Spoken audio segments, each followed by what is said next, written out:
A continuación les voy a presentar una visión de los lineamientos curriculares y los estándares básicos de competencia en torno a los conceptos que implican y conjugan el sentido y la necesidad del pensamiento métrico en la formación matemática y social de los estudiantes. Veamos la construcción de los conceptos de cada magnitud. La construcción de los conceptos de cada magnitud podemos relacionarla con el crear o abstraer el fenómeno u objeto, la magnitud concreta o la cantidad concreta susceptible de medición. Se han realizado muchas investigaciones con respecto a esta temática. Les voy a compartir algunas conclusiones a las que se han llegado.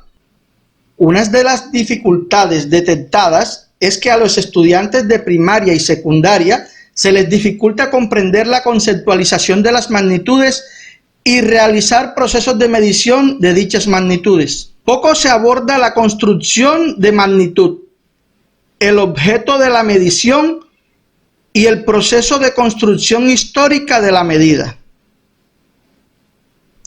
Se ha enfocado primordialmente el desarrollo del pensamiento métrico desde lo numérico. Como se pueden dar cuenta, en nuestras aulas lo que más hacemos comúnmente es trabajar en la conversión de unidades, en identificar los múltiplos y submúltiplos del metro, etc.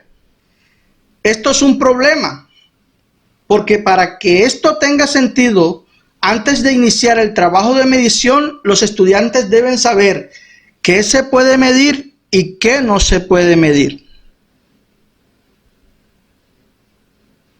¿Cuándo se empieza a construir el concepto de magnitud? Cuando se sabe que hay algo que es más o menos que otra cosa, por lo que nos preguntamos, ¿más que o menos que? Por ello es muy importante escoger o presentar referentes que permitan centrar la atención en la cantidad o magnitud concreta susceptible de medición.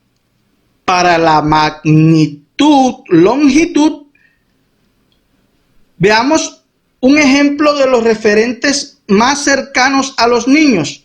Uno de ellos es la estatura, el largo de los lápices,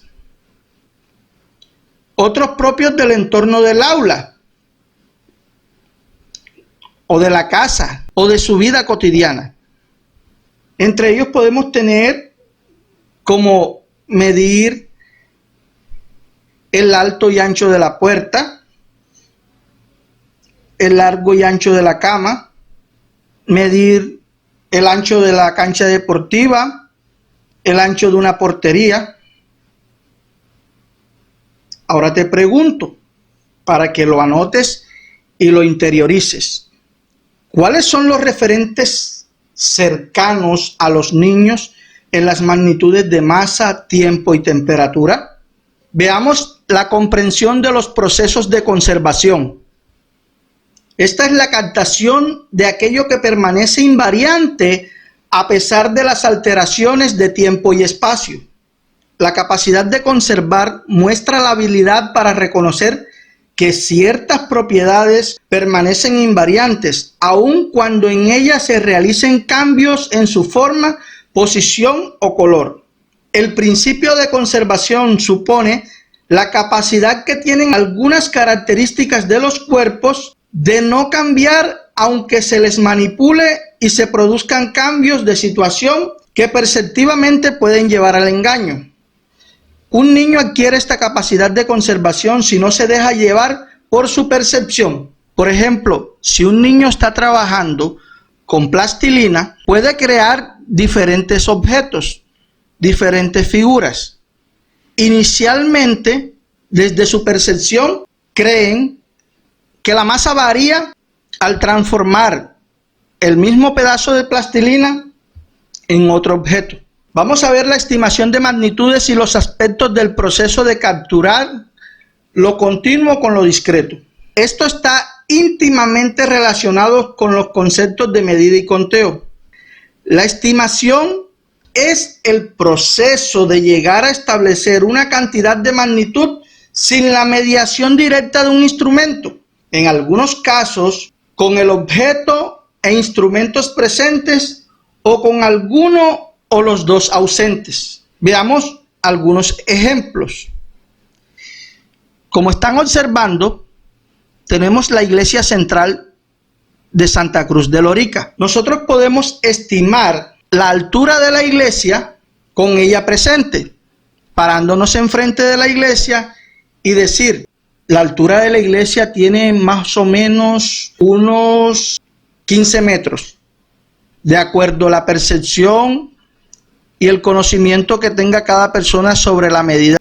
Otra, ya yo conozco la iglesia y estoy en mi casa y digo, bueno, la iglesia del centro tiene una altura como de 15 metros o tiene una altura de 10 metros según lo que ya uno la conoce.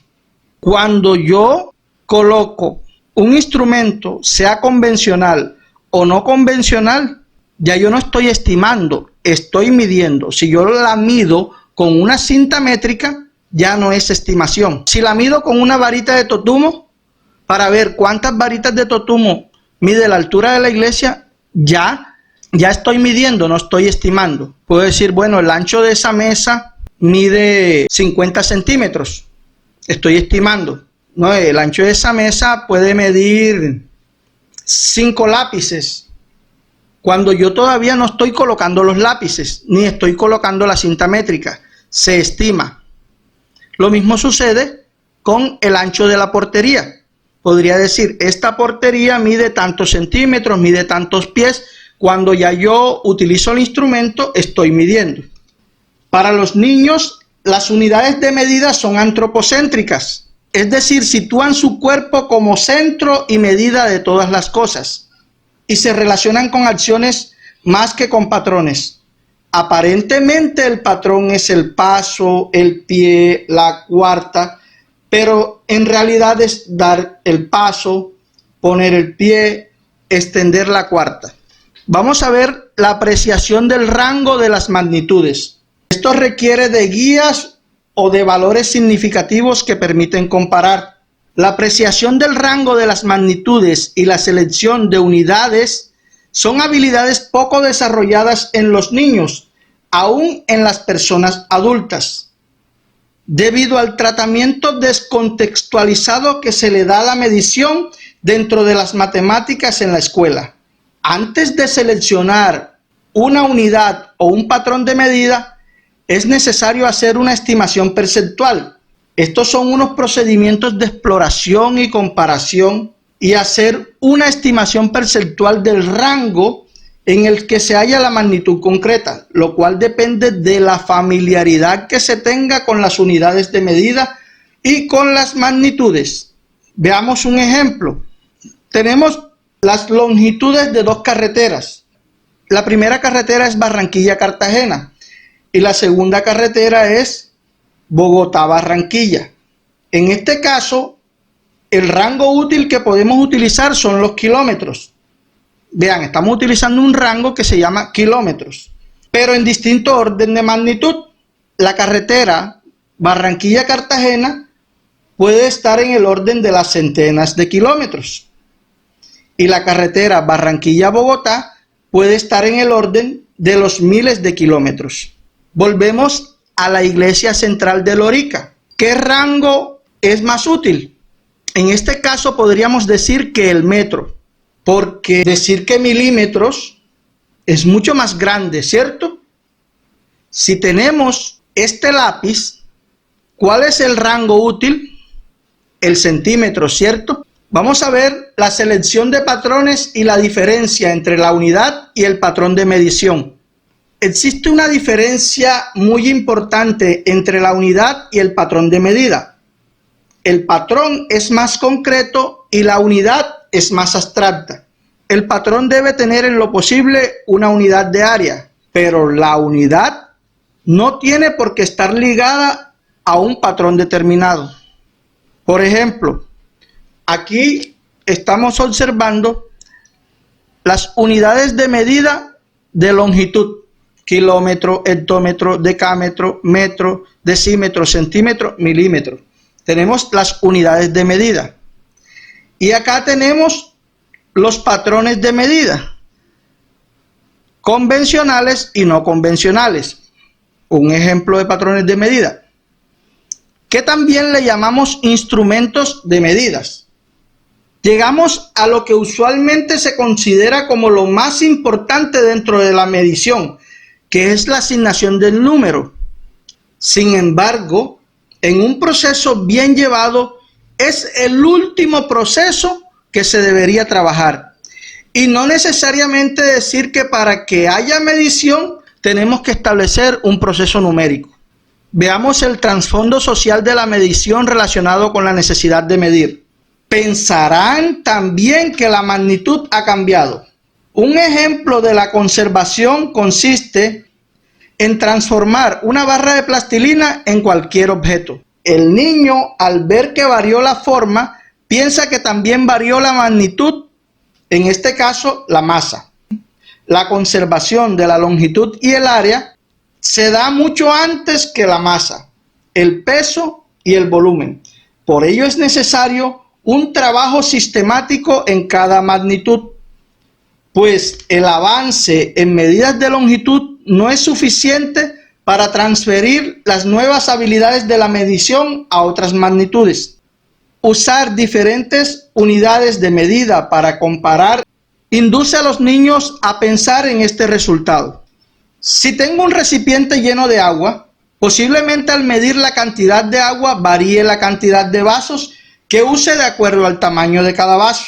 La experiencia de construir o utilizar unidades no convencionales para medir una magnitud le permite al estudiante ser consciente del tipo de atributo que está midiendo, hacer estimaciones más acertadas por la familiaridad que tiene con el uso de los objetos implicados y comprender sobre la necesidad de establecer acuerdos sobre la unidad que utilizarán en su entorno.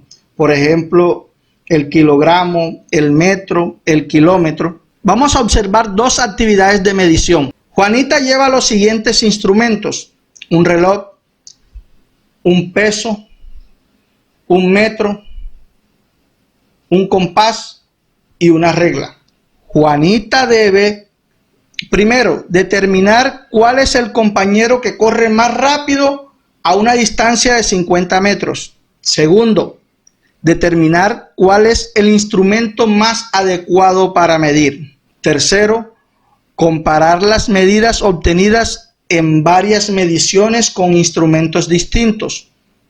¿Son iguales o son diferentes? ¿Por qué? El acto de medir involucra los instrumentos que se utilizan y por ello, a través de su uso, los estudiantes ganan comprensión de la magnitud y de su medida. Por ello se recomiendan este tipo de actividades. La actividad 2 se llama contrarreloj. Se debe utilizar el reloj para representar las siguientes expresiones. El estudiante representaría las 3:15, las 8, 11:20, 6:37. ¿Qué sería la identificación de un momento? Y para trabajar la medida de duración, va a identificar 2 horas después de las 12, 1 hora y media después de las 12, 15 minutos después de las 12, media hora después de las 12. Podemos iniciar utilizando las relaciones antes y después para ordenar momentos. Luego podemos seguir identificando el atributo de duración de un evento. Después podemos ordenar eventos de acuerdo a su duración. Y finalizamos utilizando el reloj como instrumento de medida de duración e identificación de instantes. Esta es una propuesta con la que se recomienda trabajar el proceso de medición. En estas actividades sobre eventos es importante utilizar unidades no convencionales para medir el tiempo. Podrían ser golpear el suelo rítmicamente y contar el número de golpes, contar el número de palmadas, la duración del balanceo de un péndulo, cuánto dura su canción favorita, utilizar el movimiento de la sombra del sol entre 2 puntos fijos o un reloj de arena. Se proponen estas unidades, pero la idea es irlas reemplazando por unidades convencionales como el reloj. es importante recordar que los niños aprenden a medir midiendo. Por ello es importante enfrentarlos a distintos procesos de medición reales, no quedándose en lo abstracto y lo meramente numérico.